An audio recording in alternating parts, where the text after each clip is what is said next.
성경 말씀은 구약 성경 사무엘상 16장 1절 말씀입니다. 사무엘상 16장 1절입니다.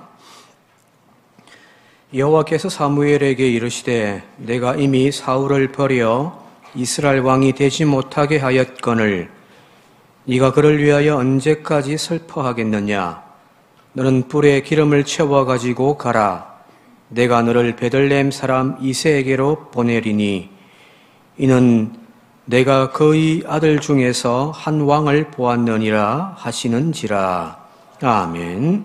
오늘 이 자리가 무도에 지치고 한 주간의 삶에 지친 저와 여러분들에게 쉴만한 물가가 되어지겠서 그래서 내 영혼이 다시금 소생케 되어지는 은혜 자리가 되어질 수 있길 바랍니다. 조선시대의 역사에서 왕의 자리에서 폐위되어진 그런 일들은 흔하지는 않지만 세 번의 왕이 폐위되어진 기록이 있다고 합니다. 여러분들 아마 다 잘 아실 거예요. 첫 번째는 조선 6대 왕이었던 단종입니다. 삼촌 세조에 의해서 폐위되어져 버린, 그래서 저 산골짜기로 이제 내몰려 버렸던 그 단종이 첫 번째고요. 두 번째는 조선 제10대 왕이었던 폭군 연산군이죠. 엄청나게 많은 폭군들, 많은 사람들의 목숨을 해앗아 갔던 그 연산군에 대하여 도저히 그냥 놔둘 수가 없더라는 겁니다. 그래서 반정을 일으켜 쫓아내버린 거죠. 그리고 마지막 세 번째가 이제 조선 15대 왕이었던 광해군입니다. 어디 조선시대에 이 세 왕뿐이겠습니까? 우리 대한민국이 1948년도에 정부가 수립되어지고 오늘까지 한 75년의 역사가 75년의 역사가 있습니다. 이미 우리 역사에서도 두 차례의 대통령이 하야하고 탄핵되어지는 역사가 있었단 말이에요. 가장 가까이에서는 박근혜 대통령이 탄핵되어져 가지고 임기를 다 채우지 못한 채 불명예스럽게 대통령의 자리에서 퇴진하는 그런 아픈 역사도 있었습니다. 그런데 이미 대한민국이 설립되어지고 수립되어진 초대 대통령이 바로 이승만 대통령인데, 여러분 잘 아시듯이 1대 대통령, 2대 대통령, 3대 대통령까지 쭉 이어서 해왔단 말이에요.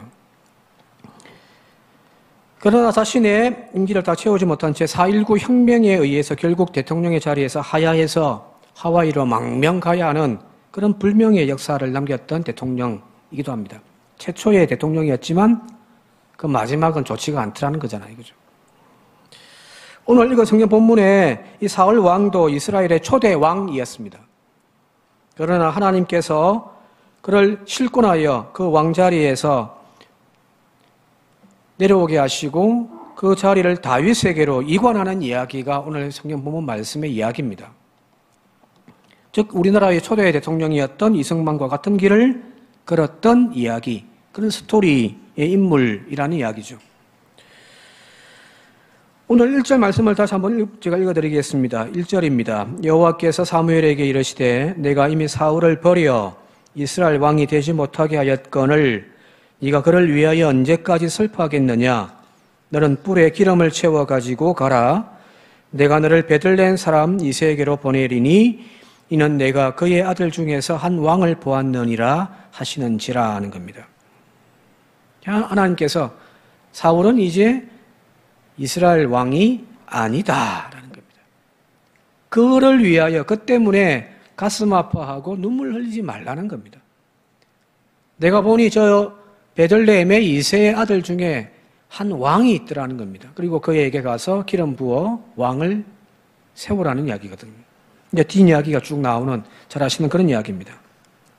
자, 그런데 이 이야기는 지금 사울이 왕이 된 지 10년이 지나고 20년이 지나고 40년이 지난 그 시점에 이루어진 이야기가 아니라 사울 왕이 된 지 겨우 이제 2년째 되지 않는 그런 시점에 일어난 사건이라는 거예요.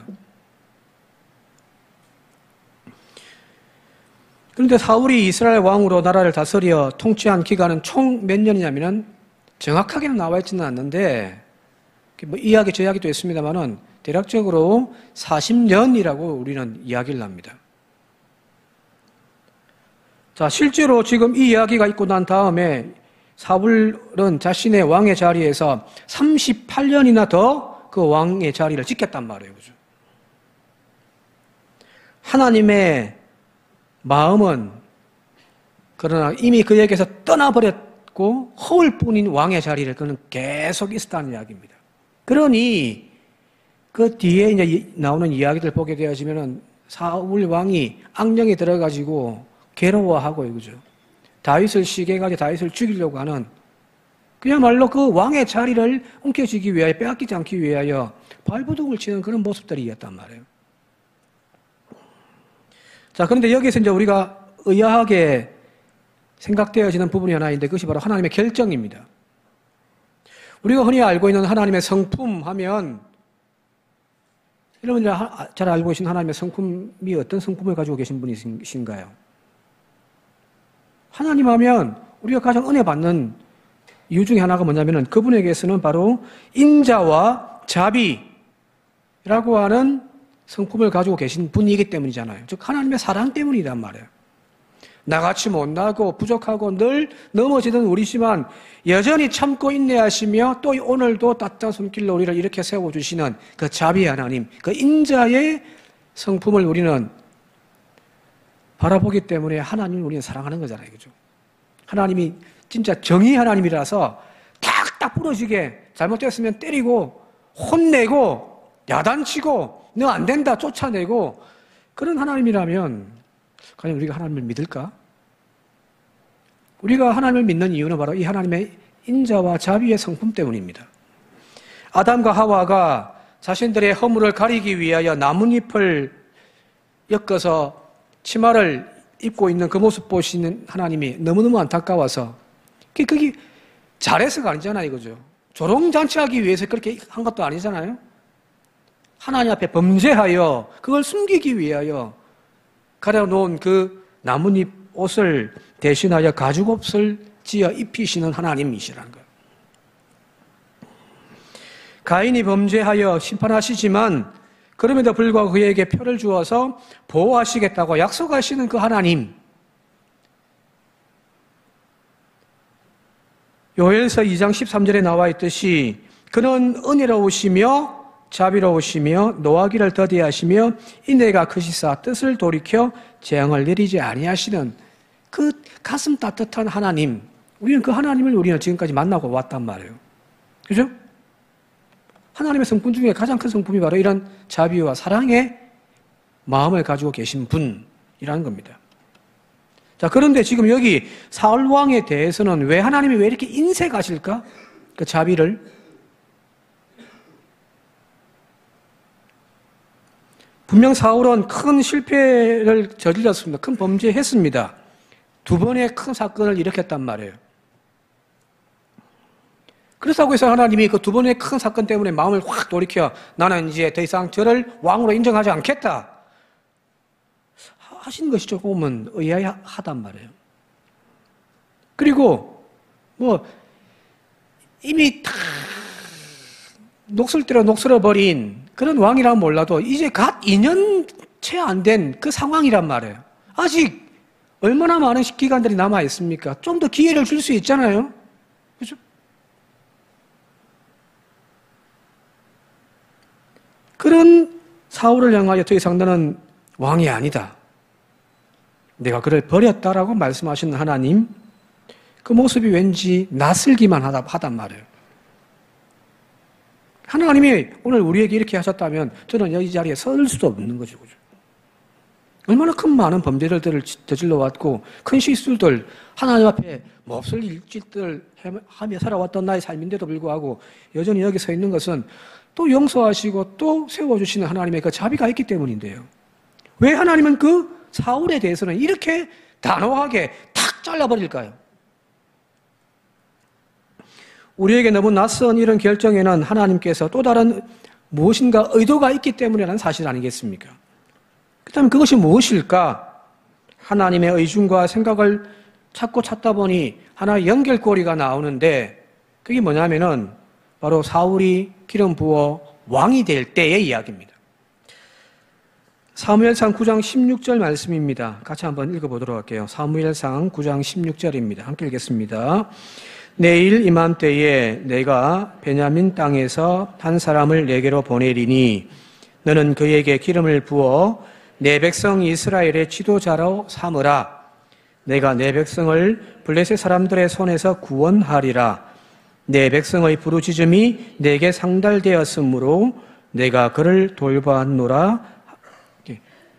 사울 왕을 기름 부어 세우실 때의 이야기라고 앞서 이야기했잖아요. 이거죠. 자, 여기 보면은 하나님이 사울을 선택하여 그에게 기름 부어 왕이 되게 하신 분명한 목적이 그 뒷부분에 나와 있더라는 겁니다. 다시 보면은요, 그가 내 백성을 블레셋 사람들의 손에서 구원하리라.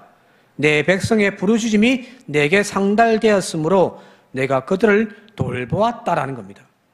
즉 하나님의 백성들의 그 처참하게 아파하고 괴로워하고 고통 가운데 있는 그들을 보살피기 위하여 하나님은 그들을 돌보는 목자로서 사울을 왕으로 세웠다는 거거든요. 그렇습니다. 이스라엘의 지도자, 이스라엘의 왕의 임무는 바로 이스라엘 주변국들로부터 자국민들을 보호하고요. 그들의 신음에서 그들을 구원하는 일들을 감당하기 위하여 왕으로 세워진 거예요. 사사기에 등장하는 사사의 역할이 그대로 이어진 거죠. 그죠? 이웃 나라들이 쳐들어와서 위기에 빠져 있을 때 하나님께서 사사를 세워서 그를 통하여 그 위기에서 극복하여 백성들을 구원하게 하는 그게 사사의 역할이었단 말이에요. 그대로 이어진 거죠. 그죠? 이제 시대가 변하여 왕정시대가 되었다 하지만 여전히 하나님께서 왕을 세우신 목적은 그리고 왕의 역할은 신음하는 백성들의 부르짖음을 해결하고 그 백성들의 고달픈 마음들을 품어 안아 위로해 주는 그 역할을 왕이 해야 한다는 겁니다. 자기 자리에 연연해서 자기의 안위와 영예를 위하여 그 자리를 지키는 그런 왕은 하나님의 뜻에는 합당하지가 않는 거예요.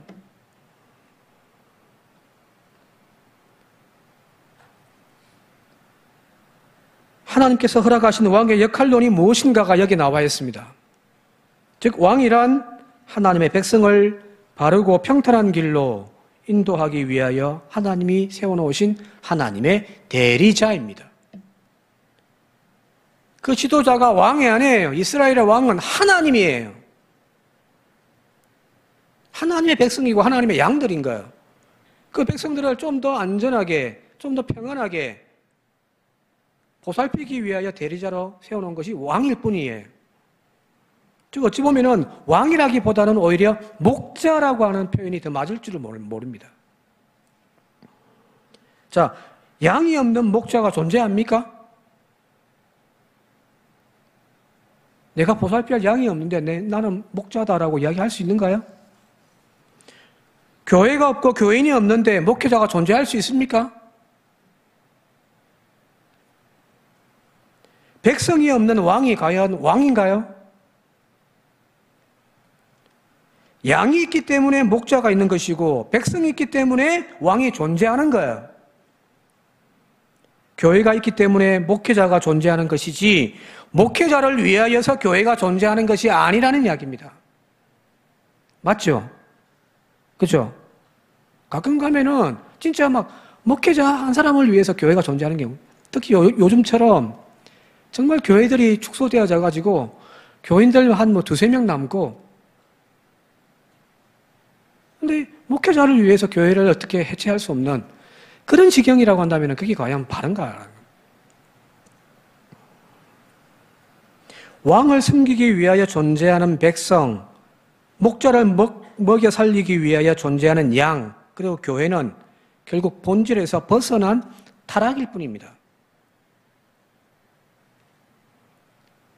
그래서 중국의 사상가였던 맹자가 이렇게 말을 했습니다. 백성들이 배부르게 먹고 따뜻하게 지내면 왕도의 길이 자연히 열릴 것이다 라고 이야기해요. 백성들이 편하고 백성들이 배부르면 자연스럽게 왕도의 길이 열리는 거예요. 그래서 백성을 하늘로 생각하고 안정된 생활을 제공하는 것이 정치의 골자다라고 이야기하는 겁니다. 정치란 내 국회의원 배지 하나 더 어떻게 내가 더 유지할 건가 하며 서로 싸우는 이합집산하는 그런 것이 아니라 백성을 하늘로 생각하고 그 백성들의 안정된 생활을 제공하고 하는 것이 바로 그것이 정치의 골자라는 겁니다. 백성들의 실생활을 돌보는 것이 또한 왕의 도리라고 맹자는 이야기했거든요. 그래서 여러분 잘 아시듯이 전에 한번 말씀드린 것 같은데 맹자는 공자와 다르게 역성혁명을 이야기했단 말이에요. 즉 백성의 말에 귀를 기울이지 않고 강제로 굴복시키는 패도 정치를 하는 왕이라고 한다면은 역성혁명, 즉 그 왕을, 그 지도자를 바꿀 수 있단 말이에요. 이 말은 곧 나라에서 왕보다 더 중요한 것이 바로 백성이라는 이야기죠. 그죠? 어디 그 역성혁명이 백성들에 의해서만 이루어지겠습니까? 아니에요. 민심이 곧 뭐죠? 천심이에요. 그래서 백성들의 마음을 얻지 못하는 지도자는 곧 하나님에게서도 더 이상 왕으로 인정을 받지 못하는 겁니다. 그 대표적인 인물이 오늘 여기 나와 있는 사울이요. 오늘날로 이야기한다면 우리 사회의 지도자들이 명심해야 할 소중한 덕목이기도 해요. 백성의 마음을 얻지 못하는, 하늘의 마음도 얻지 못하는 겁니다. 그러니까 아무리 그의 자리에 앉아가지고 그 자리를 유지한다 할지라도 하나님은 너는 왕이 아니야 라고 말씀하시는 거예요. 자, 여기서 이제 중요한 하나의 개념이 나오는데 그것이 무엇이냐면 바로 쓰임이라는 겁니다. 쓰임이 곧 존재의 가치이고 의미입니다. 어느 사물이든지 그 존재의 가치를 부여하는 것은 그것이 어떤 재질로 만들어졌고 어떠한 사람의 손길로 작품이 만들어졌는가 그것보다는요. 우리 그렇게 이야기하잖아요. 아무개 작가가 만든 조각이래. 이 막 수백억씩, 수천억씩 또 올라가잖아요. 그죠? 금으로 만들었단 말이에요. 와, 가치 있게 막 아낀단 말이에요.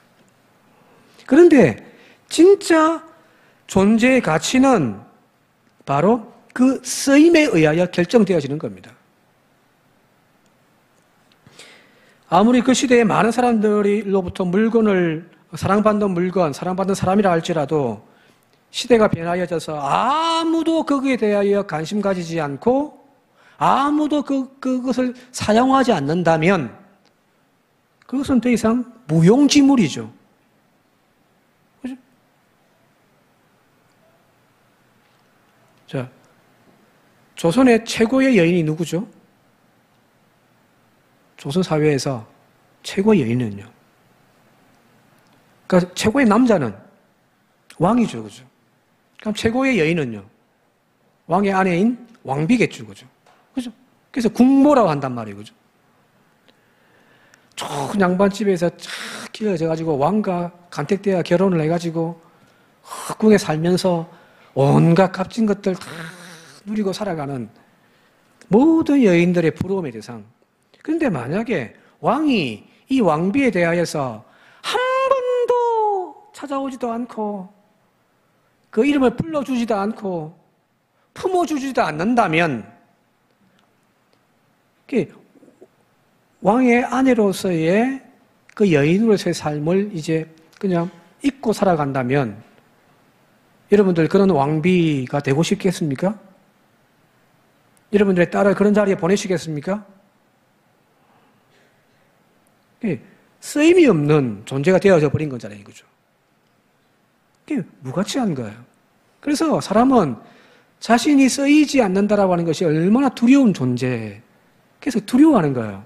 그래서 그 구종궁궐에서 여인들끼리 얼마나 많은 암투가 이루어집니까? 왜요? 더 높은 권력을 가지려고요? 아니요. 왕의 사랑받기 위해서요. 사랑받는단 말이 곧 쓰임받는 거거든요. 사울의 왕위에서 폐위되어진 결정적인 이유는 바로 여기 있습니다. 그가 큰 죄를 범죄했기 때문에 사울보다 더 큰 죄를 우리는 짓고 살고 있잖아요. 그죠? 그런데 하나님은 여전히 우리를 하나님의 자녀라고 품어주시는데 왜 사울은 안 되는? 그가 어떤 죄를 지었기 때문이 아니라 바로 이 부분입니다. 하나님의 쓰시고자 하는 그 쓰임의 목적에 부합되지 못하기 때문입니다. 백성인 양들의 목자로서 그들을 위로해주고 보살피고 그들의 눈물을 닦아주는 것, 그게 왕이에요. 고인이 되신 노무현 대통령이 했던 말, 비가 와도 내 탓인 것 같고 비가 안 와도 내 탓인 것 같고, 그 말처럼 백성들의 그 아픔을 자신의 잘못이라고 자신 탓이라고 막 가슴 아파하는 그 마음이 곧 왕의 마음입니다. 이 지도자의 마음이잖아요. 그것이 바로 하나님께서 이스라엘 지도자들, 왕에게 갖추어야 할 가장 큰 덕목으로 하나님은 삼고 계시다는 거예요. 그런데 사울은 그 목적을 상실해버린 거죠. 그냥 세상적인 권력의 왕의 자리만 앉아가지고 그걸 누리려고만 하고 있는 거예요. 백성의 눈물을 흘리든 상관없어요. 내가 편안하면 되는 거예요.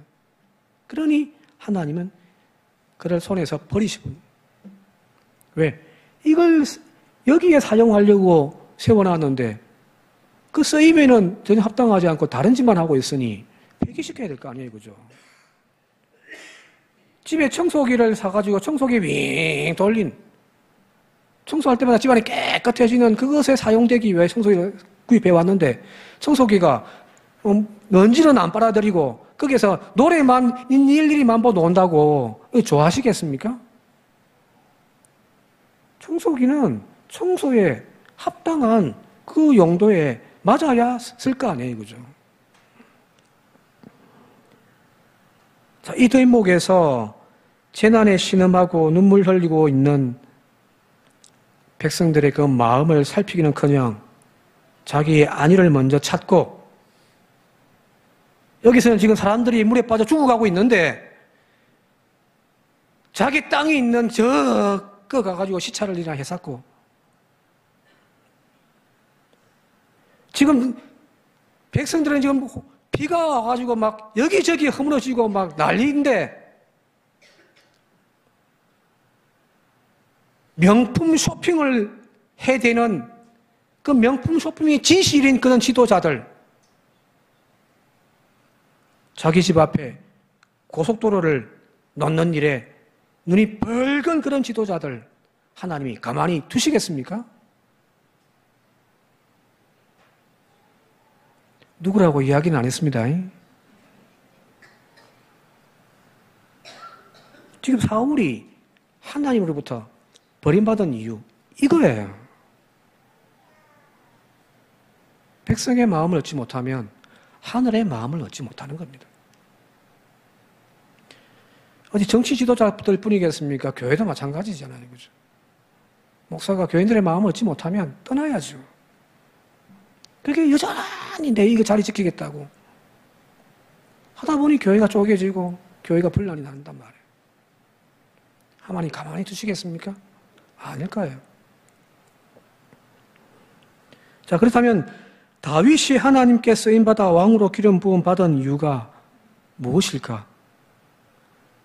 다윗은 하나님이 내가 이새의 아들 중에 한 사람을 봤다. 이 다윗이잖아요, 그죠? 왜 그 다윗은 하나님께 선택받을 수 있었을까? 오늘 주제와 관련되어서 살펴보면은 사무엘상 17장을 같이 한번 읽어보도록 할게요. 사무엘상 17장 34절 35절입니다. 함께 읽겠습니다. 시작. 다윗이 사울에게 말하되 주의 종이 아버지의 양을 지킬 때에 사자나 곰이 와서 양떼에서 새끼를 물어가면 내가 따라가서 그것을 치고 그 입에서 새끼를 건져내었고 그것이 일어나 나를 해하려고 하면 내가 그 수염을 잡고 그것을 쳐 죽였나이다 하는 겁니다. 이제 골리앗 전쟁 나가기 전에 어린 놈이 와가지고 하니까 왕이 아이고 그냥 집에 가서 엄마 젖이나 먹어 했는데 이제 자기를 변론하는 이야기잖아요. 그죠? 내가 아버지의 양떼를 지키는데 이리가 오고 곰이 와서 그 새끼 양들 물고 갈 때 나는 목숨 걸고 그 양 살려내. 그런 용맹함이 있습니다. 용맹함에 대한 이야기이기보다는 사실 이 이야기는 그 양 새끼 한 마리를 위하여 목숨 걸고 싸울 줄 아는 지도자의 품성을 가지고 있다는 거거든. 다윗을 표현할 때 우리가 늘 자주 하는 말 중에 하나가 바로 하나님의 마음에 합한 자라는 표현이잖아요. 그죠? 그죠? 하나님의 마음에 합한 자라고 하는 이 칭호. 그게 뭘까요? 믿음이 좋았어요? 그러니까 하나님 앞에 겸손했어요? 이런 많은 이유들이 물론 있겠지만은 그 모든 구슬을 다 꿰는 하나의 줄이 있는데 그게 뭐냐면은 하나님의 마음입니다. 하나님의 생각, 하나님의 뜻에 그는 합당했다는 거예요. 즉 왕으로서 하나님이 생각하는 왕의 쓰임새에 이 다윗은 어리지만 인격적으로나 삶의 태도가 딱 맞아떨어지더라는 거잖아요. 그죠? 이게 나오잖아요. 백성들의 아픔과 신음을 품 안을 수 있고 그 한 영혼이라도 살려내기 위하여 목숨을 던질 수 있는 그 자세가 이놈이다 라고 하나님이 이미 내점하셨다는 거거든요. 가만히 보세요. 겸손하지만 하나님께 쓰임받지 못하는 사람들이 대부분입니다. 그죠? 정말 겸손한데 겸손하다고 해서 하나님께 다 쓰임받는 것은 아니더란 말이에요. 또 어떤 사람들은 믿음 좋아요. 그런데 다윗처럼 큰 일꾼은 되지 못하는 경우들이 태반이잖아요. 바로 그 이유는 앞서 이야기했습니다마는 하나님께서 어딘가에 누군가를 쓰려고 할 때에 하나님은 누구를 쓰시냐면은 그 쓰임에 합당한 사람을 찾으십니다. 그것은 바로 믿음 좋은 다윗, 용맹한 다윗과는 상관이 없잖아요. 그죠? 그런 사람은 세상에 차고 넘친단 말이에요. 다윗이 하나님 마음에 합한 인물이 되어진 것은 바로 그 왕이라고 하는 쓰임에 어린 다윗은 이미 다 준비되어져 있더라는 거거든. 그렇게 쓰임받고 그 쓰임에 합당하도록 자신을 늘 비워내고 닦아내는 인생이 바로 여러분들 축복된 인생인 줄 믿습니다. 다시 말씀드릴게요. 하나님께 쓰임받는 인생이 축복입니다. 다윗은 그런 축복받은 인물이잖아요. 그죠? 자, 보세요. 사울은 2년밖에 안 됐는데 하나님이 확 고개를 돌려버리십니다. 너 이제 왕 아니야. 나 너 이제 왕으로 인정하지 않아. 물론 그래서 38년 더 했습니다만은 이미 하나님에게서는 더 이상 사울은 왕이 아니에요. 버려진 거예요. 근데 다윗은요. 하나님이 그 다윗을 찾아와서 언약의 약속을 주잖아요. 그 약속이 뭐냐면은 다윗의 언약이라고 합니다. 너와 너의 후손에게서 영원히 그 왕위에서 이어져 갈 것이다. 무슨 말인가요? 엄청난 축복이거든요. 그죠? 바로 다윗처럼 하나님께 쓰임받는 인생들이 되시길 바랍니다. 올해 우리 교회 표가 뭔가요? 표가 뭡니까? 같이 한번 읽어볼까요? 시작. 주여, 내가 여기 있나이다. 나를 보내소서. 하나님께 쓰임받는 인생이 복 있는 거예요.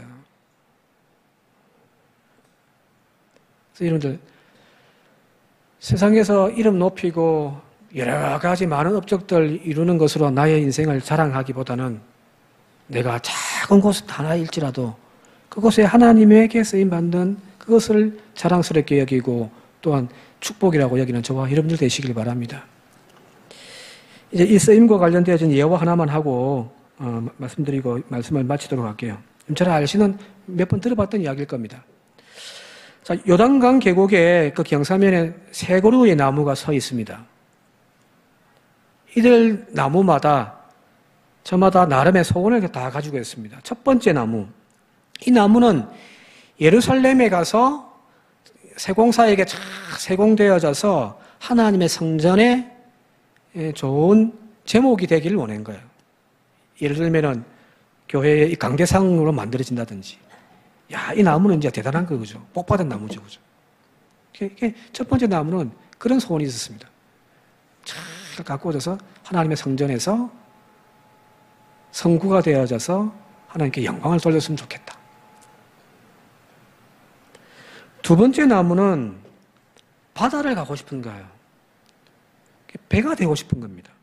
그래서 큰 범선을 만들어서 그게 사용되어져 가지고 많은 곳들을 돌아다니면서 하나님의 말씀을 전하는 일에 쓰임받기를 원한다. 이게 두 번째 나무의 소원입니다. 이제 세 번째 나무입니다. 이 세 번째 나무는 나는 여기 남고 싶다. 그래서 높이 높이 자라 하늘까지 뻗어 올라가며 가지를 넓게 펴서 하늘을 향하여 늘 찬양하고 싶다. 그리고 이 산에 올라오는 많은 사람들에게 그늘이 되어져 늘 쉬며 거기서 보여지는 하나님의 성전을 바라보면서 찬양하는 그런 것이 내 소원이다. 겁니다. 다 소원이, 그죠? 좋은 소원들이죠, 그죠? 자, 이제 세월이 흘렀습니다.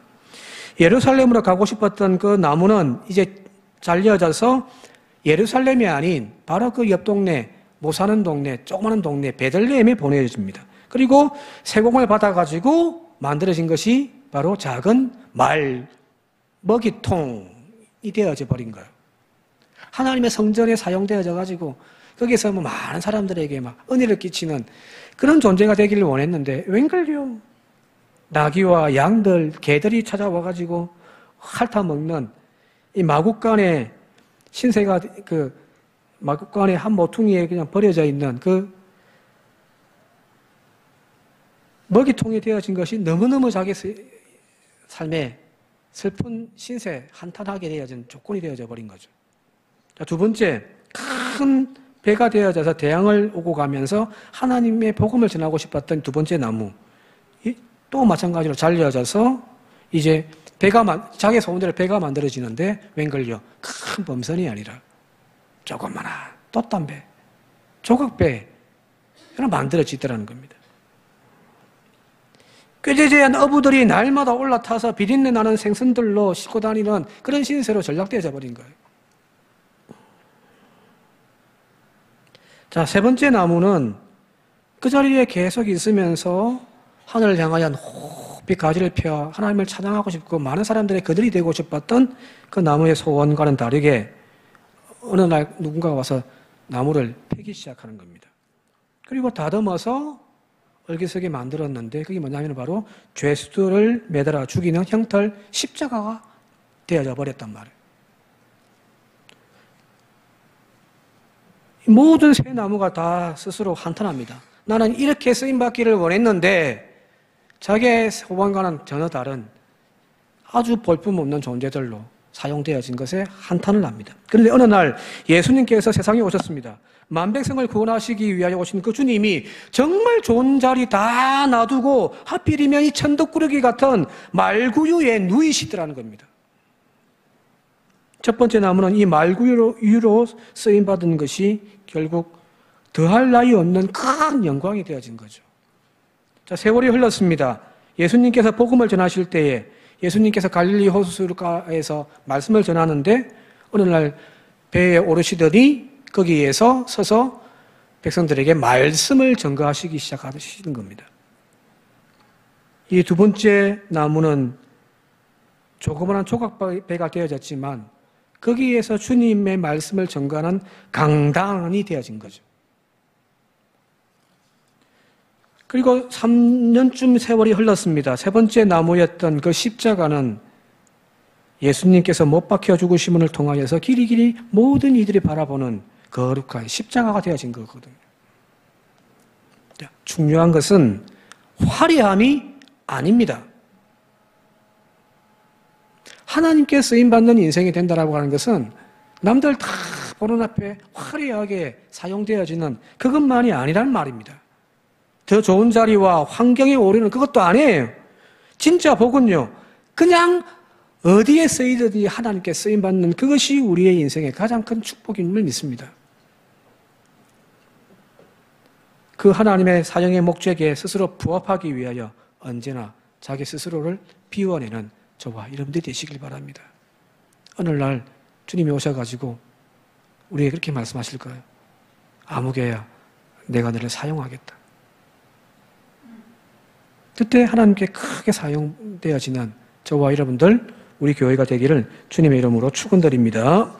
함께 기도드리겠습니다. 고마우신 아버지 하나님, 쓰임에 합당하지 아니하면 아무리 화려한 자리에 앉아 있어도 그것은 곧 하나님의 영광을 가리는 것일 뿐임을 깨닫는 저희들이 되게 하시고, 언제나 하나님께 쓰임받기 위하여 나 자신을 비우고 또한 하나님의 은혜로 채워가는 준비되어진 종들이 되게 하여 주시옵소서. 이 나라의 지도자들이 하나님의 마음에서 멀어져 버린 지도자들이 되어지지 않게 하시고, 백성들의 눈물을 닦아주며 그들의 안위를 챙길 수 있는 좋은 지도자들이 넘쳐나게 하옵소서. 예수님의 이름으로 기도드리옵나이다. 아멘.